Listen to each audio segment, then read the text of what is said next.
जीवा साहब, आप एग्री करते हैं कि इश्यूज तो हैं, लेकिन जो लोग असम्बली में आते हैं नॉन मुस्लिम पाकिस्तानीज को रिप्रेजेंट करने के लिए, उनमें से अक्सर लोगों को इश्यूज का पता नहीं होता। सबसे पहले तो मैं ये समझता हूँ कि हम एक सॉवरन स्टेट हैं, हाँ। और हम एक सॉवरन स्टेट के सिटीज़न हैं। और शुरू में, प्रोग्राम के शुरू में ही 11 अगस्त के कायद आज़म मोहम्मद अली जिन्ना की जो स्पीच थी, उसके तनाजुर में हम ये समझते हैं, बल्कि हम तो हमेशा ये कहते हैं कि we are the son of the soil. हमारा ख़मीर इस धरती माँ से उठा है, और हमारा जीना मरना इस मुल्क की हुर्मत, इस्तेहकाम और दिफा के साथ, और जैसे मिनॉरिटीज़ ने तहरीक पाकिस्तान में अपना रोल प्ले किया है, इसकी तरक्की में, एजुकेशन में, हेल्थ में, मिशन इंस्टीट्यूशंस का जो रोल है वो सारा आपके सामने है। तो हम तो अपने मुल्क के ख़िलाफ़ किसी भी साजिश, किसी भी स्टेटमेंट को अफोर्ड ही नहीं करते। जो मसाइल हैं, मसाइल हमारे अपने हैं, ये हमारा घर है, हमारा हक है कि हम इसको बनाएं, संवारें। अगर कोई टूट फूट है तो हम इसको खुद संवारें, और किसी और को हम इजाज़त नहीं देते कि वो हमारे घर को हिट करे या इसके हवाले से कोई स्टेटमेंट दे। बाकी बात आपने की जो रमेश एज ए लेजिस्लेटर, जो हमारा रोल है as a member of parliament, मैं ये समझता हूँ कि पार्लियामेंट में हम नुमाइंदगी है, तमाम माइनॉरिटीज़ की नुमाइंदगी मौजूद है, और इसमें कोई ऐसी वो नहीं है। अगर कोई नहीं करता, रिप्रेजेंट नहीं करता अपने इश्यूज़ को, तो ये उसका फेल है। हमें इश्यूज़ का पता है, हम रिप्रेजेंट करते हैं और बड़ा ओपनली करते हैं। मेरा ताल्लुक अपोजिशन से है, और एक अपोजिशन में हम अपनी जो राइट्स की स्ट्रगल है, जो हमारा स्टांस है, बड़ा खुल के हमें आज़ादी है, उसमें हम करते हैं बात। अच्छा, और वज़ीर साहब, आपका ताल्लुक जो है वो हुकूमत से है, लेकिन जो रमेश कुमार साहब ने बात की है, वो उससे आप एग्री करते हैं कि जो तरीक़ाकार है, जिस तरीक़ाकार से लोग आते हैं असम्बली में नॉन मुस्लिम पाकिस्तानी, तो वो पार्टी की वजह से आते हैं, वो डायरेक्टली इलेक्ट होकर नहीं आते?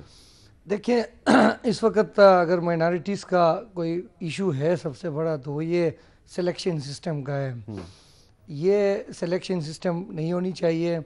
73 के आइन में हमें एक अपने MP MNS मुंतखब करने का एक राइट दी गई थी। फिर मुशर्रफ साहब ने आइन को चेंज किया 2002 में, और इसके बाद पीपल्स पार्टी ने आइन को अपने लिए। आप कह रहे हैं डायरेक्ट इलेक्शन होना चाहिए? हम इस पे एग्री करते हैं। और ये खान साहब, जिस तरह पहले पूरे पाकिस्तान में इलेक्शन होता था, बिल्कुल माइनॉरिटी को राइट देनी चाहिए कि वो अपने MP MNA खुद ही इलेक्ट कर लें। फिर जाके वो MNA MPS से उनको एहसास होगा कि हमने फिर आवाम के पास जाना क्यों है। जीवा साहब, ये पॉसिबल है? नहीं, मैं ये समझता हूँ कि उस वक्त भाई ने अपनी राय दी है। उस वक्त सेपरेट इलेक्टोरल सिस्टम था। हाँ। और उसमें मेजॉरिटी और मिनॉरिटी के दरमियान एक गलफ आ गई थी। और मैं इस आज यूसुफ रज़ा गिलानी साहब या कोई भी मुस्लिम कैंडिडेट जो है वो मिनॉरिटी के हल्के में जाता है, मियाँ नवाज शरीफ जाते हैं या इमरान खान जो मिनॉरिटी के हल्के में जाते हैं, तो वो इस सिस्टम की वजह से उनको पता है कि ये मेरे कॉन्स्टिट्यूंसी का वोटर है। पहली बात। दूसरी बात, जहाँ तक ये मौजूदा सिलेक्शन सिस्टम है, मैं ये नहीं समझता कि ये आइडियल है। उसमें इसको रिव्यू करने की ज़रूरत है। और उसमें सबसे पहले तो हम ये समझते हैं कि चारों सूबाई असम्बलियों और कौमी असम्बली में जो रिज़र्व सीट्स हैं, इनमें इजाफा होना चाहिए, और माइनॉरिटीज़ को राइट ऑफ ड्यूल वोट मिलना चाहिए, जैसे कश्मीरीज़ को है, ताकि नुमाइंदे, वो उस वक्त क्या था कि एक नेशनल असम्बली के मेंबर के लिए पूरा मुल्क जो है वो एक कॉन्स्टिट्यूंसी होता नहीं, था। लेकिन आप तो जनरल इलेक्शन में भी वोट दे सकते हैं ना? बिल्कुल दे सकते हैं। तो देते हैं आप? इस पे हम प्रपोजल ये दे रहे आप हैं। कह रहे हैं कि जनरल इलेक्शन में भी वोट दें, और आपकी कम्युनिटी का जो मेंबर आप जिसको आप इलेक्ट करना चाहते हैं, उसको अलग से वोट भी दिया जाए। एग्जैक्टली। दो वोट और बेशक नेशनल असेंबली का या प्रोविंशियल असेंबली का एक पूरी डिवीजन को एक कॉन्स्टिट्यूंसी, माइनॉरिटी कॉन्स्टिट्यूंसी जो है उसको डिक्लेयर कर दिया जाए। तो इस पे कुछ इलेक्टोरल रिफॉर्म्स की ज़रूरत है, उस पर हम काम कर रहे हैं। ठीक है। अच्छा जी, रंजीत सिंह साहब, आपका क्या ख्याल है इस बारे में? ये जो नॉन मुस्लिम पाकिस्तानी जिस तरीके से कौमी असम्बली और सूबाई असम्बलियों के मेंबर बनते हैं, तरीकाकार से आपको कोई इख्तलाफ है या आप इत्तेफाक करते हैं? हामिद मीर साहब, जहाँ तक बात आती है कि सिलेक्टेड MPs की, वो मिनॉरिटी के हों या रिजर्व सीट्स कोई भी हों, हम तो ये चाहेंगे कि अगर हमारे लिए इलेक्शन करवाया जाए तो वो सबसे बेहतर है, क्योंकि इस वक्त जो माहौल चल रहा है तो उसको मद्देनज़र रखते हुए सबसे पहले तो सिलेक्ट हो कि हैं या हम इलेक्शन लड़ें और तब हम अपने वोटरों के ज़रिए आए।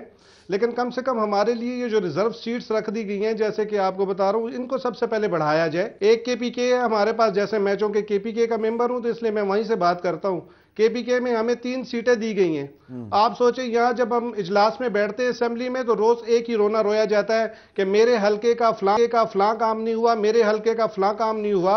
और वहां जब हम स्पीकर से टाइम लेते हैं, चूंकि अभी अपोजिशन है, टाइम हमें मिलता भी है, हम ये नहीं कहते, लेकिन कम से कम कोई इस चीज को नहीं सोच होता कि आप अपने फंड के ऊपर रो रहे हैं कि मेरे हल्के में काम नहीं हुआ। यहाँ हमारे पास हल्का नहीं होता, हमारे पास मुकम्मल सूबा होता है। पूरे खैबर पख्तूनख्वा को हम लोग 3 MPs लेके चल रहे हैं, और अगर कोई हमारे फंड्स देख ले आके तो वहां पे हमारे पास कुछ भी ना होने के बराबर है। ये लोगों को वहां करोड़ों रुपए के हिसाब से फंड मिलते हैं, लेकिन वो अपने हल्के तक महदूद होते हैं। और हमारी मिनॉरिटीज के साथ इश्यूज हैं हमें, बिल्कुल जैसे रमेश भाई ने कहा कि इश्यूज तो हमारे बहुत सारे हैं, हम कुछ चीजों पे हम कंप्रोमाइज करते हैं। तो अब वहां फंड्स को देखा जाए, सबसे पहले इलेक्शन करें या सिलेक्शन करें, लेकिन कम से कम हमें हुकूमत में हमारा हक मिलना चाहिए। यहाँ पे हम किसी हल्के के एमपीए नहीं होते, हम पूरे केपीके खैबर पख्तूनख्वा के लिए पूरे सूबे के होते हैं। अच्छा। पहले हमारी ये रिजर्व सीट्स बढ़ाई चाहिए अकलियतों के, उसके बाद हमें बजट उस हिसाब से दिया जाए, फिर हमें सिलेक्ट करके लाते हैं, इलेक्शन के जरिए लाते हैं, वो कोई इतना इशू नहीं है। अच्छा जी, रमेश कुमार साहब, आप एग्री करते हैं रंजीत सिंह साहब से या आपकी राय जरा डिफरेंट है? मेरा 11 दिसंबर को एक असेंबली में बिल जो है वो अडॉप्ट हो गया है, कमेटी की तरफ रेफर हुआ है। उसके अंदर मैंने 5 सीटें नेशनल असेंबली की और तकरीबन 5 और 2 7 और तकरीबन 9 सीटें या 10 सीटें मैंने 9 सीटें बढ़ाने की बात की है प्रोविंशियल असेंबली की, चारों सूबाई असेंबली में। और मैंने ये रिक्वेस्ट की है, उसमें प्रपोज किया है कि डिविजनल वाइज कॉन्स्टिट्यूंसीज होनी चाहिए, एक जहां पे नुमाइंदे खुद जो इलेक्टोर थ्रू ड्यूअल वोट, जैसे आज़ाद कश्मीर को वोट का हक दिया गया है, इसी तरीके से हमें दिया जाए। वो बिल मेरा अप्रूव हो चुका है, क्योंकि मेरे दूसरे भी बिल थे, मगर दूसरा शराब वाला बिल नहीं हुआ, मगर ये बिल जो है वो मेरा हो गया है। और मैं समझता हूँ, मेरी खान साहब से जब पीटीआई के अंदर मेरी ज्वाइनिंग हो रही थी, क्योंकि ये बिल मैंने मियाँ शहबाज शरीफ साहब से बात हुई थी मगर नहीं हुआ उस वक्त। खान साहब से जब मेरी ज्वाइनिंग हो रही थी पीटीआई में, तो मेरी 2 चीज़ों की कमिटमेंट थी। एक थी कि रिजर्व सीट्स जो है वो थ्रू इलेक्शन होनी चाहिए, माइनॉरिटी की रिजर्व सीट्स आप बढ़ानी भी है और इलेक्शन करानी है, खान साहब ने एग्री किया था। दूसरा मैंने ये कहा था कि एवेक्यू ट्रस्ट का चेयरमैन जो है वो हिंदू होना चाहिए, क्योंकि एवेक्यू ट्रस्ट की जो प्रॉपर्टीज हैं उसके अंदर 1122 मंदिर हैं, 517 गुरुद्वारे हैं, उसके मेंबर सिख बरादरी से होने चाहिए, हिंदू बरादरी से होने चाहिए। जैसे इंडिया में वक्फ काउंसिल है, आज तक वहां पे मुसलमान बनता आ रहा है, मगर इंडिया की पाकिस्तान की 70 साल हिस्ट्री में आज कोई हिंदू नहीं बना है और कोई सिख नहीं बना है। तो क्यों नहीं हमें इस और खान साहब ने इस चीज के ऊपर भी एग्री किया था कि आप बिल्कुल सही कहते हैं। अब मुझे मेरे मंदिर और गुरुद्वारे का पता होगा कि मंदिर और गुरुद्वारे को कैसे संभालना है, सिख बरादरी को पता होगा या किसी मुस्लिम को पता होगा, जो जिसका राइट है। इंडिया के अंदर 70 सालों के अंदर माइनॉरिटी मिनिस्टर जो है वो मुसलमान बनता आ रहा है, मगर यहाँ पे इंडिया के अंदर हमेशा हमारे पास जो बनता है, जो बड़ी मतलब वो रिलीजियस जो लीडर होता है वो माइनॉरिटी का मिनिस्टर बनता है। मुझे उसके ऊपर नहीं है। मेन चीज ये है कि प्रिंसिपली क्या हिंदू और सिख बरादरी, चलो सिख बरादरी पाकिस्तान के अंदर 16,000 है, हो सकता है उनके पिक एंड चूज में कोई मसला हो, मगर हिंदू बरादरी 80 लाख यहाँ पे पाकिस्तान में रहती है। 80 लाख में से कोई ऐसा काबिल बंदा नहीं है कि जो इन चीजों को हेड कर सके। अच्छा, हमें बोल्ड और ब्लंट हिंदू लीडर चाहिए जो इस मुल्क को प्रॉब्लम से निकालने के लिए कायदे-ए-आज़म की 11 अगस्त को हम हमेशा कोट करते हैं, मगर क्या जोगिंदर नाथ जैसा मॉडल अभी बना, क्या एसपी सिंघा जैसा मॉडल अभी बना? हमें इन चीजों को फोकस करना पड़ेगा। मदीना स्टेट की बात की जाती है, बहुत सारे लीडरों से मैंने सुना है, मगर मदीना स्टेट कहना हो सकता है अभी तक इजी हो, मगर अब मदीना स्टेट कहना भी इजी नहीं होगा, क्योंकि मैं अब चाहूंगा कि मदीना स्टेट अगर कोई कहता है तो वो प्रैक्टिकली हो। अगर प्रैक्टिकली मदीना स्टेट नहीं है तो मेहरबानी करके, अच्छा, मैं समझ रहा हूं आप किस तरफ जा रहे हैं, क्योंकि मैं उस खुद को फॉलोअर हूं। मैं समझ रहा हूं आप किस तरफ जा रहे हैं। आपने एसपी सिंघा साहब का और जोगिंदर नाथ मंडल साहब का जिक्र किया, हमारे लिए बहुत काबिल एहतराम शख्सियात हैं, दोनों का तहरीक पाकिस्तान में बहुत किरदार है।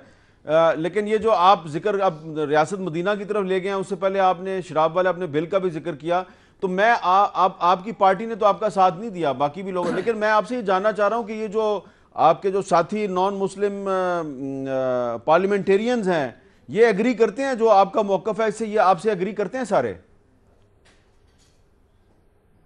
मैं समझता हूं कि ये जो बिल मेरा था क्या, देखिए हर रिलीजन दूसरे रिलीजन की इज्जत करता है, एहतराम करता है। हमारी श्रीमद् भागवत में उसके असकंद पहला अध्याय 17 श्लोक 38 39 40 और गुरु ग्रंथ साहब में भी, आप रणजीत सिंह साहब बैठे हैं, उसके भी मेरे ख्याल में 1730 नंबर पेज है, उसके अंदर गुरु ग्रंथ साहब के अंदर लिखा है कि आप कितनी भी नेक काम करें, मगर अगर आप शराब नोशी में अगर आप इन्वॉल्व हैं तो आपके लिए जहन्नम का रास्ता है। आपको किस किस की मैं बताऊं, जहां वेद जो किताब है हमारे, उसमें मैं आपको बताऊं, आप जो भी मजहबी किताब लें, जब शराब, अच्छा मदीने की रियासत में जब पैगंबर इस्लाम ने जब उसको मना किया तो नॉन मुस्लिम कम्युनिटी ने कहा कि अगर आप ये मुस्लिम कम्युनिटी के लिए मना करते तो हमें ये तोहफे में हमारे लिए कर दें। तो पैगंबर इस्लाम ने उस वक्त फरमाया जो चीज हमारे लिए हराम है उसको मैं तोहफे के तौर पर भी नहीं दे सकता हूं। वो मदीना रियासत थी। मैं इस पाक सर जमीन को पाक बनाना चाहता हूं, रिलीजन का नाम निकालना चाहता हूं। अगर कोई शराब पीता है, कोई नशा करता है, उसका अपना कौल फैल है, उसको अपने कौल फैल का उसको अपना जवाब देना पड़ेगा। मगर मेरे मजहब के नाम के ऊपर, आज सिख बरादरी के नाम के ऊपर, हिंदू बरादरी के नाम के ऊपर, क्रिश्चियन बरादरी के नाम के ऊपर, ये वाइन शॉप मालकान जिसके पीछे मुस्लिम बरादरी भी होती है, वो उनके पार्टनर भी होते हैं, और यहाँ पे इतने बने हुए हैं वाइन शॉप जो हमारी सोसाइटी को भी खराब करते हैं, जो हमारे समाज को भी खराब करते हैं। उन बुराइयों को अगर हमें मिलके हम नहीं खत्म करेंगे तो कौन खत्म करेगा? चलें, ठीक है। और इस चीजों के ऊपर फवाद चौधरी आपका प्रोग्राम के ऊपर मैं बात जरूर एक मिनट करूंगा कि फवाद चौधरी पहली मरतबा पार्लियामेंट में आया है। मैं ये 2002 से हूं, 17 साल। अच्छा, अब आपने जिक्र कर दिया, खान साहब ने उनको खान साहब ने उसको इंफॉर्मेशन मिनिस्टर बनाया, मगर उसने कहा कि पब्लिक, उन्होंने एक सस्ती शोहरत, मुझे ये पार्लियामेंट आज नहीं, मैंने 2016 में हाई अच्छा, इसको सिर्फ एक पर्सनल इशू ना बनाए, गया था इस चीज के खिलाफ। रमेश साहब, पर्सनल इशू बिल्कुल ना बनाए, क्योंकि अब आपने जिक्र कर दिया, जरा सुन लें उन्होंने कहा क्या था, जरा सुन लें आप। ऐसे ही पाकिस्तान में हमारा रवाज भी बन गया है, सस्ती शोहरत के लिए इस तरह की बातें जो है वो करते हैं। रमेश कुमार साहब ने सस्ती शोहरत के लिए और क्या इसमें, और क्या है इसमें रखा हुआ, और इसमें क्या है, कितना जो है अपना जो यहाँ पे कानून के ऊपर या करने से क्या हो जाएगा? जिसने पीनी है वो पीता रहेगा, जिसने नहीं पीनी उसने फिर भी नहीं पीनी। इस पे आपका क्या ख्याल है जी? इस पे वजीरज़ादा साहब के ये जो, एक मिनट, अब जरा दूसरों से भी बात करें। एक मिनट जरा आपके पास आता हूँ जी। एक तो मैं इससे पहले जो हमारे रंजीत सिंह साहब ने जो बात कही कि हमें फंड्स नहीं मिलते हैं, बजट में जो स्कूल के लिए फंड्स होते हैं, रोड के लिए होते हैं, एजुकेशन में, हेल्थ में, हर उसमें वो जनरली सब के लिए होते हैं। अगर कहीं किसी गांव में स्कूल बनता है तो अगलियत भी उसे फ़ायदा लेते हैं, रोड से भी, पाइपलाइन से भी। इसके अलावा, इससे हट के सिर्फ माइनॉरिटीज़ के लिए जो अलग से भी बजट रखे हैं, अभी जो केपी गवर्नमेंट की, ठीक है, उस पर बात कर लेते हैं। लेकिन ये जो रमेश साहब जो बात कर रहे हैं इसकी तरह शराब पर पाबंदी होनी चाहिए, इसकी तरह मैं आ रहा हूँ कि अभी देखें, इसमें रमेश भाई ने जो करारदाद पेश किया उस पर उसको चाहिए था कि वो माइनॉरिटीज़ के जितने MNAs हैं, MPs हैं, उनसे मुशावरत कर लेता। और एक ऐसी बात नहीं कि अब देखें इसमें कुछ, अब कैलाश कम्युनिटी है, शराब में तो वो हर चीज़ आता है जो जिसमें नशा हो। अब कैलाश कम्युनिटी वाइन को एज ए रिलीजियस इस्तेमाल करते हैं, उसमें जो हमारे रिचुअल्स होते हैं उसमें उससे प्योरिफिकेशन सेरेमनीज होती हैं। इसी तरह अगर मैं गलत ना हूँ तो क्रिश्चियन कम्युनिटीज़ भी चर्च के अंदर वो जो वाइन है वो उसको एक मुताबर उसकी तौर पे वो उसमें पूछ लेते हैं जी। नहीं ऐसा अब ये इसमें वो कर लेता हूँ। एक मिनट जरा इस पे जरा क्लैरिफिकेशन कर लें। शराब के हवाले से मैं ये समझता हूँ कि एक तासुर जो माइनॉरिटीज़ के हवाले से दिया गया है ये इंतहाई गलत है, ये कानून भी गलत है। मैं ये समझता हूँ कि शराब किसी मज़हब में भी हलाल नहीं है, और शराब को किसी भी मज़हब का सहारा लेकर लीगलाइज करना ये उस अकीदे की भी बेहुरमती है। और ये कहा गया है कि जी वो माइनॉरिटीज़ अपने रिलीजियस फेस्टिवल्स पे, जो हामिद मीर साहब जो सबसे इम्पोर्टेंट बात इसमें है वो ये है कि रिलीजियस फेस्टिवल्स पे इस्तेमाल कर सकते हैं। आप मुझे ये बताएं, क्रिसमस का ये सीज़न है, जीसस क्राइस्ट की जो बर्थ है जिसका कुरान पाक में भी जिक्र है, उसको हम कैसे मंसूब कर सकते हैं कि इस मौका पर जो शराब पीना जायज़ हो सकती है। हाँ, हमारा ईमान ईस्टर का एक त्यौहार है और उस पे उसका मसलूबियत और उनका उठाया जाना हमारा ईमान का हिस्सा है। तो हम कैसे कह सकते हैं कि वो जनाब उस मौका पर जो है शराब पीनी चाहिए। हम ये कहते हैं जिसने पीनी है पिए, लेकिन बियॉन्ड मैं एक और मैं कोड करना चाहूँगा। आज से कुछ महीना पहले हमारे कुछ बिशप साहबान और जो चर्च लीडर्स की प्राइम मिनिस्टर इमरान खान साहब के साथ मुलाकात हुई। ठीक है। और जब मुलाकात के दौरान उन्होंने आखिर पे था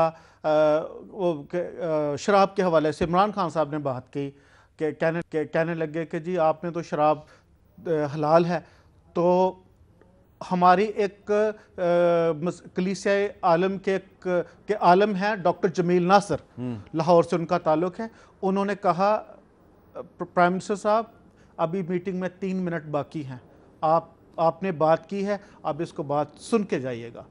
उन्होंने कहा कि ये अंजील मुक़द्दस में कोई एक आयत ऐसी दिखा दें जिसमें यह लिखा हो कि शराब जो है वो बाइबल में हलाल है।